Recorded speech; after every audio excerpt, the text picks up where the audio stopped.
Shalom Bapak Ibu Saudara yang dikasihi dan mengasihi Tuhan. Kita sungguh bersyukur kalau hari ini Tuhan boleh memberkati kita.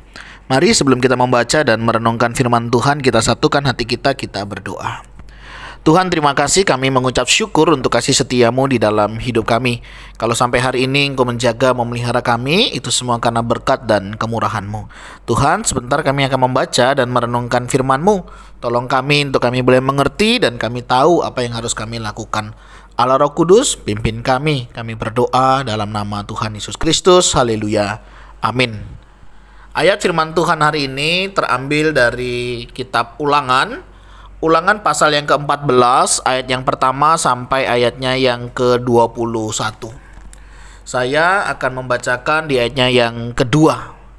Sebab engkaulah umat yang kudus bagi Tuhan Allahmu, dan engkau dipilih Tuhan untuk menjadi umat kesayangannya dari antara segala bangsa yang di atas muka bumi. Amin. Demikianlah firman Tuhan, mari kita merenungkannya.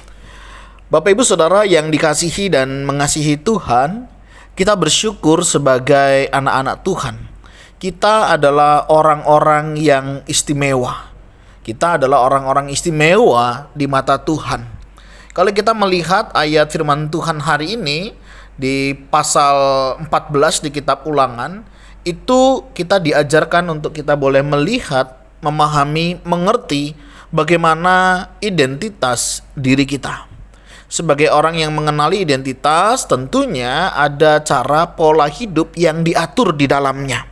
Nah, ini sangat menarik ya Bapak Ibu Saudara. Ketika kita mengenal identitas kita atau kita mengenal diri kita akan ditolong untuk kita boleh sadar diri. Ya, setelah kita kenal diri, kita itu akan sadar diri.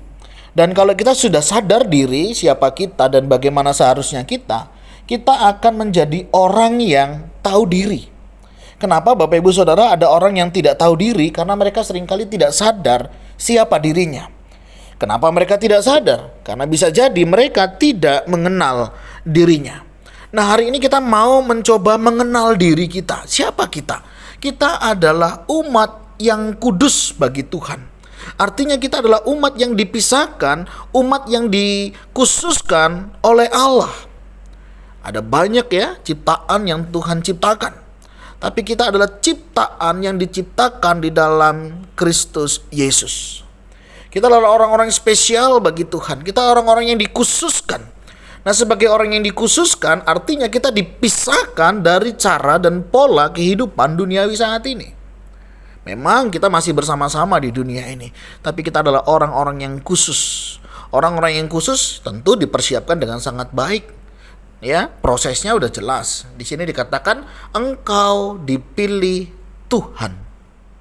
Bapak Ibu Saudara, kita menjadi orang yang luar biasa. Pertama, kita umat yang kudus. Yang kedua, kita adalah umat yang dipilih oleh Tuhan. Nah, ini adalah identitas kita. Nah, kita sudah mengenal diri kita. Kita yang pertama adalah umat yang kudus. Yang kedua adalah umat yang dipilih oleh Tuhan secara khusus. Nah, ini diri kita. Nah, kalau kita sudah kenal diri, harusnya kita sadar diri. Sadar diri artinya kita tahu kenapa Tuhan memilih kita. Kenapa Tuhan mengkhususkan kita. Di sini dikatakan untuk menjadi umat kesayangannya. Wow, ini sesuatu yang spesial banget Saudara ya. Kita adalah umat yang dikuduskan, umat yang kudus begitu ya, umat yang dipilih dengan satu tujuan untuk menjadi umat apa? Kesayangannya. Kita menjadi kesayangannya Tuhan. Kalau dalam kitab Pemazmur itu dikatakan tidur saja itu diberkati. Itu umat yang dikasihi oleh Tuhan. Nah, Bapak Ibu Saudara, demikian juga setiap kita. Kita adalah umat yang dikhususkan, dikuduskan, dipilih untuk disayangi oleh Tuhan. Kita menjadi umat kesayangannya Tuhan. Sesuatu yang sangat spesial yang Tuhan berikan di dalam kehidupan kita. Nah, tentunya sebagai umat kesayangannya tidak hidup sebagaimana orang pada umumnya. Tuhan mau hidup kita berbeda. Ya, karena kita sudah dipisahkan, dibedakan, otomatis cara kehidupan kita juga pasti akan berbeda. Pola hidupnya pasti akan berbeda. Sehingga kalau kita melihat di dalam Ulangan pasal yang kita baca hari ini ya, khususnya di pasal 14, di sana diajarkan bagaimana kita berkabung, bagaimana kita hidup, makanan apa yang bisa dan tidak bisa kita makan. Karena sebagai orang yang dikhususkan tentunya diperlakukan secara khusus, dan hidupnya juga akan berbeda dari kehidupan orang-orang pada umumnya. Nah, dari sini kita boleh menemukan bagaimana kita dipisahkan. Ya, tentunya kita harus berbeda. Berbeda di dalam kita menyikapi setiap masalah. Bagaimana cara kita hari ini mengasihi?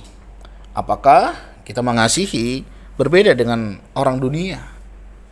Bagaimana cara kita bekerja? Bagaimana kita memperlakukan orang lain? Bagaimana kehadiran kita di tengah lingkungan? Bagaimana kehidupan kita dalam melayani, dalam perkataan, di dalam kehidupan hari lepas hari? Perbedaan apa yang ada kita sebagai umat Tuhan?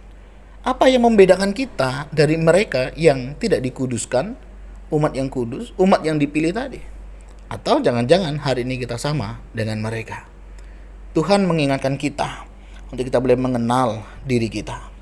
Ketika kita boleh mengenal diri kita masing-masing, mari kita menyadari tujuan Tuhan menguduskan kita, memilih kita, sehingga membuat kita boleh tahu diri apa yang seharusnya kita lakukan dan tidak kita lakukan. Mari sebagai orang-orang yang sudah dikhususkan oleh Tuhan, hidup kita boleh senantiasa memuliakan nama Tuhan. Tuhan, terima kasih. Kami bersyukur untuk kebenaran firman-Mu hari ini. Engkau mengingatkan siapa kami dan bagaimana kami seharusnya dalam menjalani hidup ini. Tolong kami ya Tuhan, di tengah pekerjaan, di tengah pelayanan, di tengah keluarga, di tengah komunitas di mana Tuhan tempatkan kami. Biarlah sebagai orang-orang yang dikhususkan, yang dikuduskan, yang sudah dipilih oleh Tuhan, kehadiran kami boleh berbeda. Kami boleh menjadi berkat, kami boleh membawa garam dan terang itu di dalam kehidupan kami, sehingga orang-orang boleh merasakan kehadiran kami. Orang-orang boleh merasakan karya Tuhan melalui kehidupan kami. Terima kasih ya Tuhan untuk kasih setia-Mu.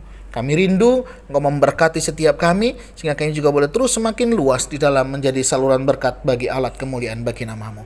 Terima kasih ya Tuhan, berkati aktivitas kami hari ini. Mohon Engkau boleh menyertai, membimbing kami, untuk kami boleh tetap setia melakukan firman-Mu. Kami berdoa dalam nama Tuhan Yesus Kristus. Haleluya. Amin. Bapak Ibu Saudara, demikianlah renungan kita hari ini. Kiranya boleh menolong kita untuk kita boleh menjadi umat yang dikuduskan oleh Allah dan hidup sebagaimana mestinya. Tuhan Yesus memberkati kita sekalian. Shalom.